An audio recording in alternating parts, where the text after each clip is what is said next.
రోజు గడవకపోతే రోజు మనం పని లేకపోతే రోజే గడవదు మనం నడుస్తుందా? చాలా మంది రోజు కూలీలు ఉన్నాం మీరు. అట్లా మనకి ఈరోజు పనే నడవకపోతే ఇల్లే నడవని ఒక పరిస్థితిలో ఇక్కడ చాలా మంది ఉన్నారు. ఇవన్నీ కూడా ఆలోచన చేయకుండా మన జియాగూడ మార్కెట్ మన మేకల మండి ఏదైతే బంద్ చేసిండ్రో దానికి నిరసనగా ఇక్కడికి వచ్చిన మార్కెట్ సంబంధించిన మా అన్నలకి మా తమ్ములకు నాతో పాటు ఇక్కడికి వచ్చిన జీవన్ వ్యక్తి మా తమ్ముడు శ్రీనివాస్ కే గాని అందరికీ పేరు పేరున నమస్కారాలు. అనగనగా ఒక రోజు ఒక రాజుకి ఒక కళ వచ్చిందంట. కళలు ఏమొచ్చింది? రాజ్యంలో ఉన్న మనుషులందరూ కుక్కల్లాగా అరుస్తే మంచిగా ఉండని కళ వచ్చిందంట. ఆ కళ ఆయన మరో రోజు బయటకు వచ్చి ఆయన మంత్రులకి ఆయన సేనాధిపతులకు చెప్పిండట, రాజ్యంలో మనుషులందరూ కుక్కల్లాగా అరిస్తే ఎంత మంచిగా ఉంటది అని అంటే ఆ యొక్క మంత్రులు సేనాధిపతులు రాజ్యం మీద పడి మనుషులందరినీ కూడా కుక్కల్లారుమని బెదిరించిందంట, కుట్టడం మొదలు పెట్టిందంట. ఈ రోజు ముఖ్యమంత్రి యొక్క మూసి పని చూస్తుంటే కూడా నాకు గట్లనే అనిపిస్తున్నది. ముఖ్యమంత్రి గారికి ఏదో ఆలోచన వచ్చింది. ముఖ్యమంత్రికి ఏం ఆలోచన వచ్చింది?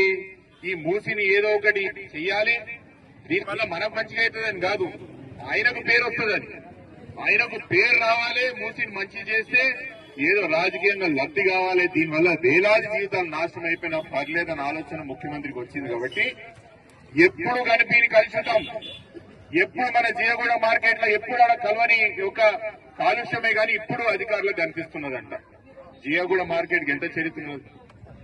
ఆ కాలంలో మా తాత ముత్తాతలు కూడా ఇంట్లో దావత్ అవుతుందంటే కూడా ఏడుకొచ్చి తీసుకుంటుంది గోష్. హైదరాబాద్ లో ఎవడన్నా దావత్ అయిందంటే ఏడుకొచ్చి తీసుకొస్తారు గోష్. రేపేళ్ళుండో మార్కెట్ లో ఎవరికైనా గోష్ కావాలంటే ఈడికి వచ్చి తీసుకుంటారా? తీసుకోరా? ఈడ సంబంధించింది ఆరికట్క సమాజం ఒకటే కాదు సోదరులారా. ఇప్పుడే మా తమ్ముడు అన్నట్టు మైనార్టీ సోదరులు ఉన్నారు, ఆరికట్క సోదరులు ఉన్నారు, కుర్మ సోదరులు ఉన్నారు. ఊర్లకెళ్లి మా చేవేల వికారాబాద్ తాండూర్లకెళ్లి కూడా గొర్రెలు తీసుకొచ్చి చేయడమ్ముతాం.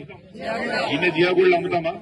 చాలా మంది అడుగుతున్నారు, ఎందుకు హైదరాబాద్ లా మార్కెట్ లా పైసలు తక్కువైనాయి, ప్రభుత్వానికి ఎందుకు పైసలు వస్తలేవంటే ఒక చిన్న ఉదాహరణ ఇగో ఈరోజు చూపిస్తా.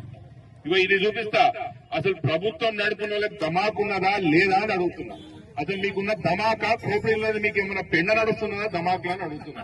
మీ దగ్గర 200 కోట్ల రూపాయలు నెలకొస్తున్న మార్కెట్ ని బంద్ చేస్తాడు ఎవరైనా గుర్తున్న గాడిదిగాడు? ఎవరైనా బంద్ చేస్తాడు? ఎందుకు ప్రభుత్వంగా డబ్బులు వస్తలేవంటే ఇందుకే డబ్బులు వస్తలేవు. ఇట్లాంటి పనులు చేస్తారు కాబట్టి ప్రభుత్వం కాడ పైసలు వెళ్తలేవు. వేలాది జీవితాలు ఇక్కడ ఆధారపడి లక్షలాది మంది కుటుంబాలు ఆధారపడిన మార్కెట్లు బంద్ చేస్తారా? మీకేమైనా బుద్ధి జ్ఞానం ఉన్నదా? మీరు రాష్ట్రం నడుపుతున్నారా, కామెడీ షో నడుపుతున్నారా అని అడుగుతున్న ముఖ్యమంత్రి గారు. కనీసం మీకు అర్థమవుతుందా మీరు ఏం చేస్తున్నారు? మీరు జియాగూడ మార్కెట్ బంద్ అయితే హైదరాబాద్ లో మీకు గోష్ ఏడికెళ్ళేవాలి? గవే కల్తీ గోష్ అమ్మాలనా? గవే కల్తీ గోష్ అమ్మాలనా? వారాలు నెలల తరబడి గోష్ అమ్మాలనా అని అడుగుతున్నా నేను. కమర్షియలైజ్ స్లాటర్ హౌస్ లేకపోతే మీరు ఏడికెళ్ళి తెస్తారు గోష్ అంటున్నా. మీరు తినే గోష్ కూడా మా స్లాటర్ హౌస్ కట్టేది ముఖ్యమంత్రి గారు. తింటారు, మీరు తినేది కూడా తింటారు. మీరు తినరా? మీరు తినరా?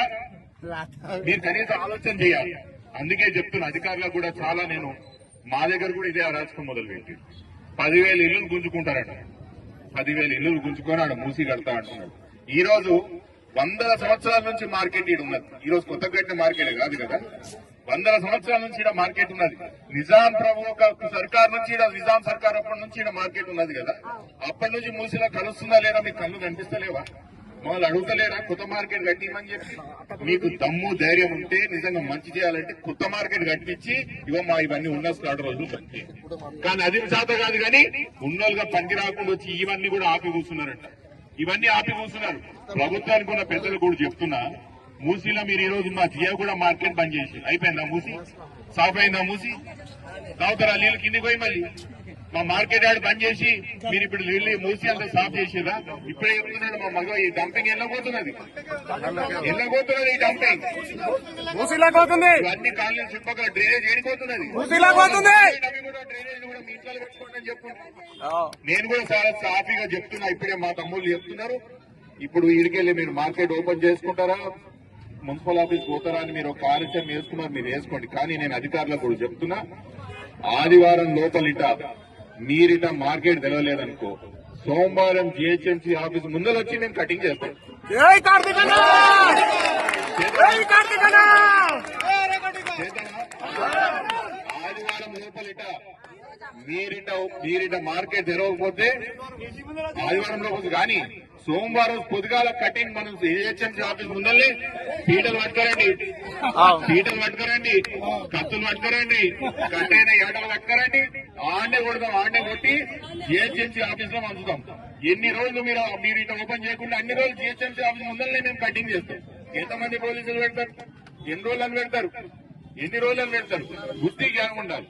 వేల వ్యాధి పశువులు వస్తాయి.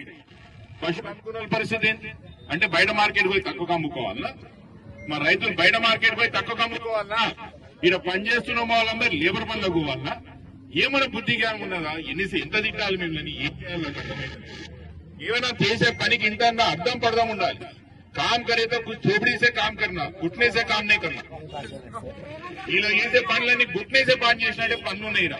అందుకే చెప్తున్నా మీరందరూ ధైర్యంగా ఉండండి.